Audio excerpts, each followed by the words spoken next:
Welcome to this quick introduction to the judicial branch.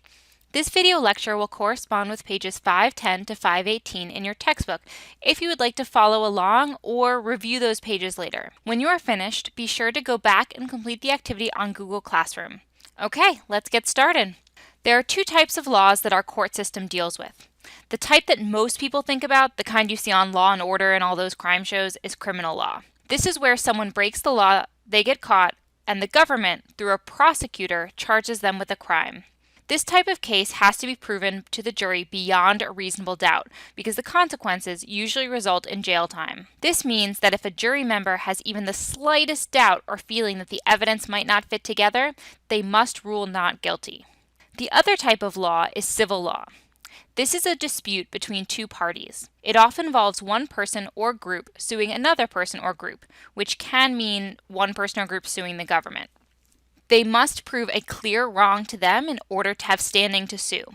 We see class action lawsuits brought by interest groups where people who fit into this class of wronged person band together to sue. That's an example of people who all have the same thing wrong and thus all together have standing. In a civil case, rather than having the assumption of innocent until proven guilty, the burden on the plaintiff is to prove a preponderance of evidence enough to show that a wrong happened. It's a much lower burden. The guilty verdict in a criminal case involves punishment from the government, such as jail time or fines. That's much more typical to what you think about, again, with these cases. A civil case will rule the defendant liable, so they'll have to compensate the plaintiff for damages, usually monetary, but not always. In a civil case, it is important that it still be something called a justiciable dispute. Justiciable dispute. This means that the problem is capable of being settled by legal methods.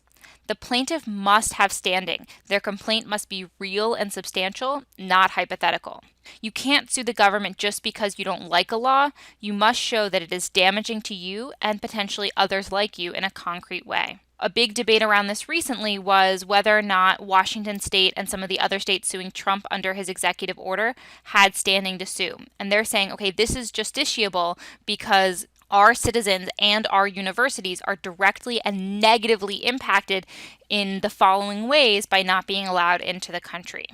The federal court hears a certain type of criminal case, but usually about an equal number of civil cases. These cases often start in district court. There are 91 U.S. district courts, plus U.S. federal claims and tax courts and military courts, which are a whole separate branch. These district courts have original jurisdiction. Original jurisdiction belongs to any court that is allowed to hear a criminal or a civil case first. They are charged with determining the facts of a case, what happened, how the defendant and plaintiff were involved, and whether a law was broken or an injury was done. They are interpreting the law, not determining whether the law is correct. Appellate jurisdiction is when a case gets appealed from a lower court. This is when a procedure was not carried out correctly or the law was not applied in a certain way. The judges cannot decide innocence or guilt or review the facts of the case. They are looking at the law, the application of the law, and whether that was correct. From U.S. District Court, again, which is the court that hears original jurisdiction, these are sometimes called trial courts, cases can be appealed to the U.S. Court of Appeals. These are organized by region. So you may have heard about the Ninth Circuit hearing the case on Trump's immigration order, which covers Oregon, Washington, and California. Maryland is in the Fourth Circuit. The cases at this level are all appellate. They are all appeals cases. The Supreme Court is the highest court in the land, and it has a mixture of original and appellate jurisdiction. It may hear cases between states or disputes involving a foreign minister or ambassador. For appellate hearings, the Supreme Court may either interpret the application of a national law or determine the constitutionality of a law or action carried out by the federal court. It can take appeals from the Circuit Court of Appeals, or it can take appeals from the highest court in a state. This is the judicial review we will be talking so much about. Since 1960, the court has received 140 requests to hear original jurisdiction. Again, that's between states or involving a foreign minister or ambassador. It has heard less than half of those. The vast majority of cases the Supreme Court hears are appellate. And again, this is where we're going to spend the most amount of our time in this course. Next class, we'll be talking about how Supreme Court justices are chosen and how they decide to hear certain cases. Enjoy the snow.